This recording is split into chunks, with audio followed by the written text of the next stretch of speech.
bobo ka, animal ka. Yeah. So yan na mga kababayan, klarong-klaro po, tukoy na ang lokasyon ni Barney.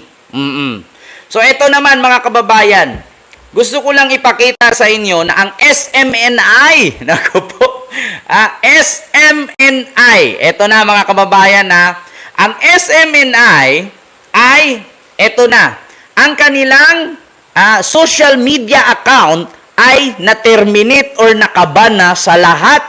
O bakit kaya? Ito po ang nakasabi dito, grabe, silent martial law. Silent martial law na daw ito. Walang kwentang content. Mas wala kang kwenta, Hilda. Maglaro ka na lang. Huwag ka nang manghimasok sa politics na issue. Maglaro ka na lang dyan. Gayahin mo yung matandang naglaro. Meron pang naglaro na walang kamay, paalang gamit eh. Gayahin mo na lang yun. Baka sakali, magkapera ka. Animal ka. Bobobo yung mga DDS kayo. Eto, nakalagay sa post ito. Nakuha ko sa post Ang sabi, grabe, silent martial law na daw. Sabi dito, ilang account ng SMNI News ang na-terminate ng walang dahilan, takot sila sa katotohanan. Putang ina nyo! Saan banda na nagsabi ang totoo ang SMNI? Takot daw sa katotohanan. Putang ina. Mas maraming vlogger kaysa sa SMNI. Ang sabi dito, social media platform. Numbers of accounts terminated. Facebook. Number 4. 4 na Facebook ang nakalagay, SMNI News, Pulso ng Bayan, Laban Kasama ang Bayan, at Totoong Boses ng Bayan. Talaga namang ite-terminate talaga. Speaking of mga account kasi sa Facebook, kailangan isa lang kasi. Hindi kasi yung paiba-iba. Pinagbabawal na ni Facebook ngayon na kung meron ka ng Facebook page or Facebook account, bawal ka gumawa ng iba. Talagang ite-terminate. Ngayon, ang pagbintangan na naman nila dito, si BBM na naman. Si Meta po. Si Meta ang may kagagawan yan, hindi si BBM. Meron na kasing patakaran, si Meta ngayon, na kapag doble-doble ang account mo, hindi ka pwedeng gumawa pa ng ibang account. Kaya po, tiniterminate. Wag tanga. Yung sino man yung nag-post nito, putang ina mo, magbasa ka pa minsan-minsan. Palibasa kasi, mga vlogger, i-educate nyo naman.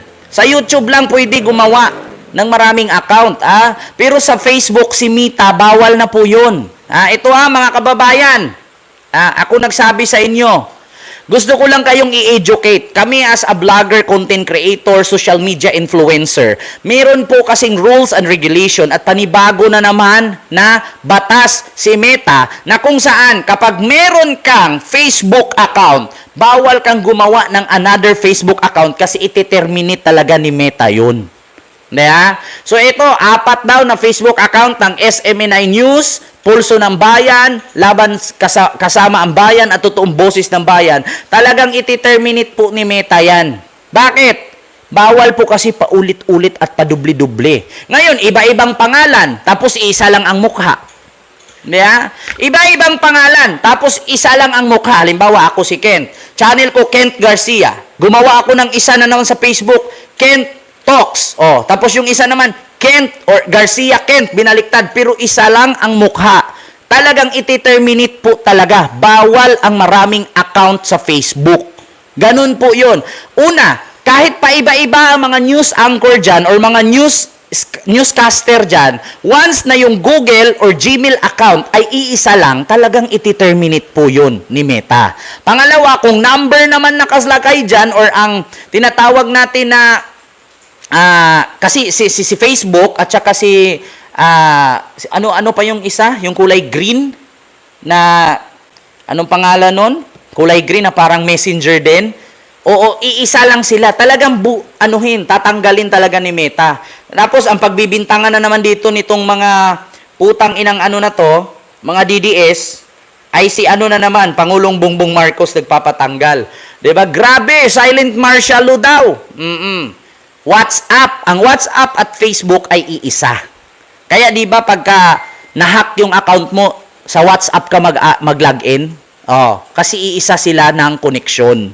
'Di ba? So ito na, 4 daw ka Facebook account ng SMNI na terminate. So, ang pinagbintangan na naman dito ng mga DDS sa bobo, tanga-tangang inutil, si BBM na naman. Oo.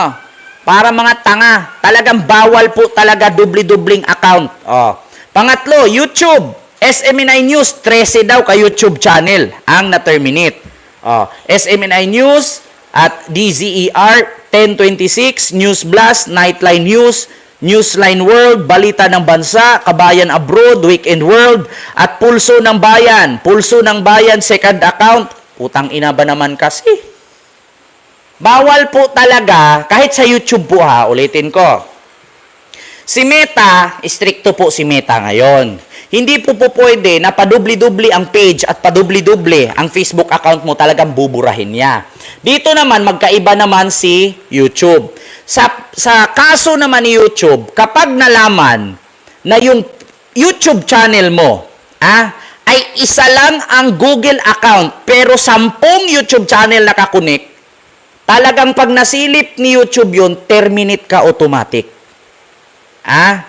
YouTube nagtanggal sa YT niya, sabi ni Ma'am Eli De Los Santos Mix Vlog. Kaya gusto ko pong klaruhin sa inyo ha. 13 ka YouTube account ang SMNI. Ngayon, ang tanong, iba-ibang Gmail account ba yan?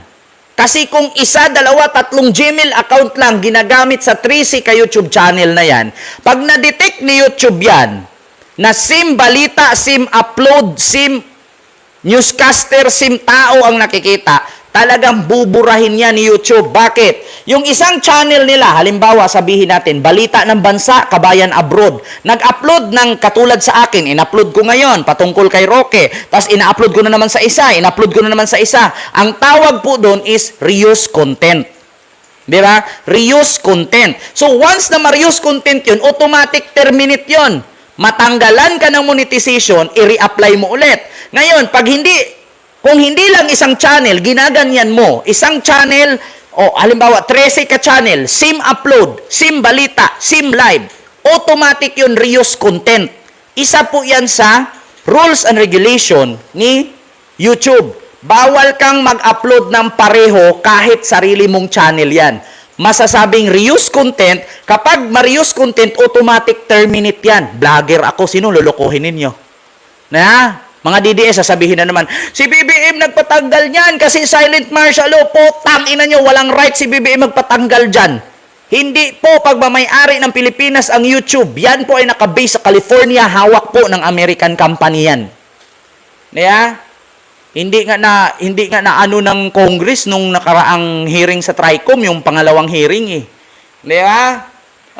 Ganun yon. Ikaw ba naman, YouTube channel, 30 ka account, tapos SIM lang ang upload, SIM lang balita, SIM lang video. Talagang ite-terminate ka. Tapos pagbibintangan nyo ngayon, si Pangulong Bongbong Marcos. Ito na sasabi yung troll farm ni Duterte, nabura.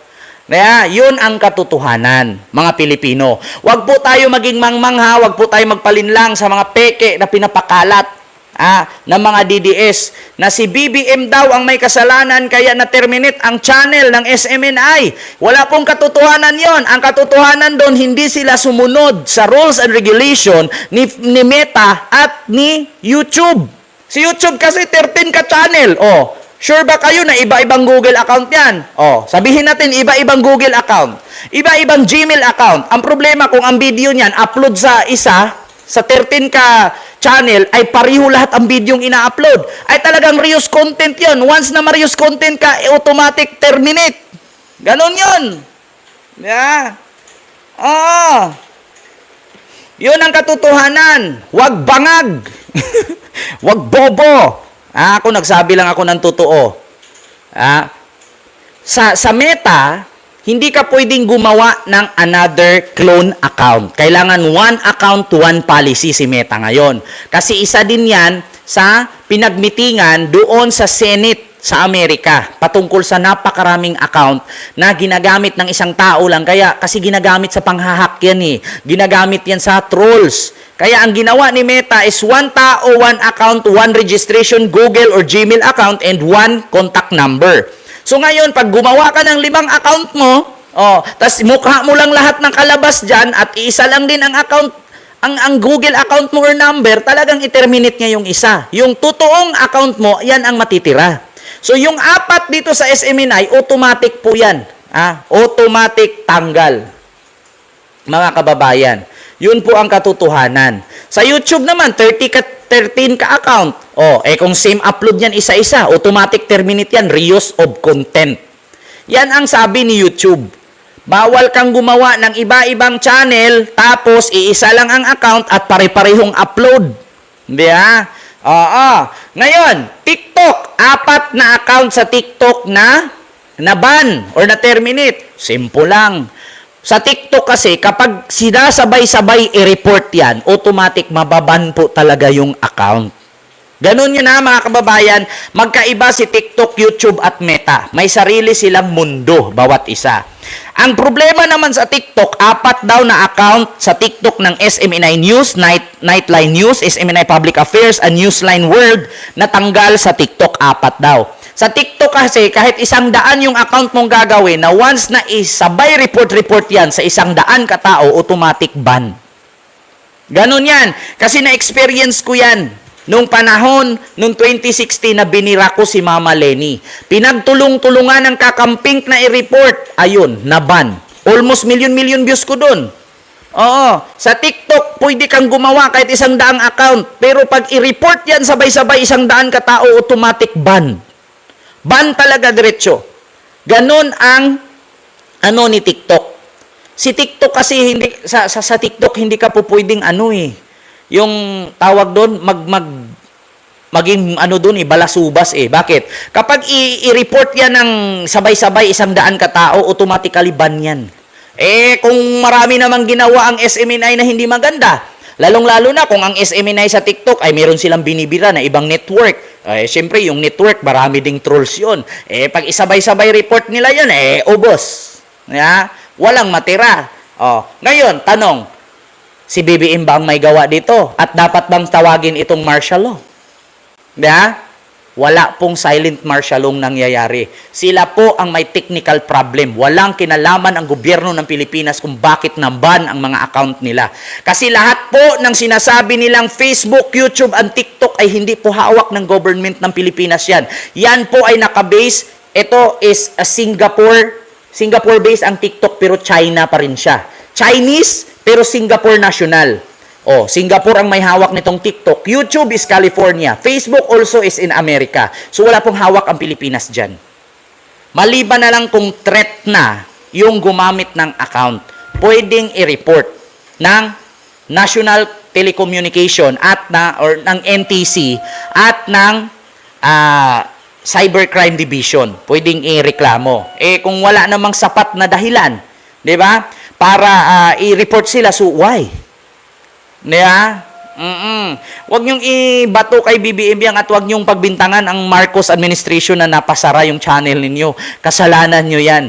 Ako bilang isang YouTube content creator, Facebook account, YouTube, TikTok, meron po ako. Alam ko lahat ng batas ng 3 platform na yan or social media platform na yan. Kaya huwag niyong ipagbintang kay BBM yung problema ng kabubuhan at katangahan ninyo. Sa bagay, pag DDS ba naman, bobo. Speaking of Meta, ito,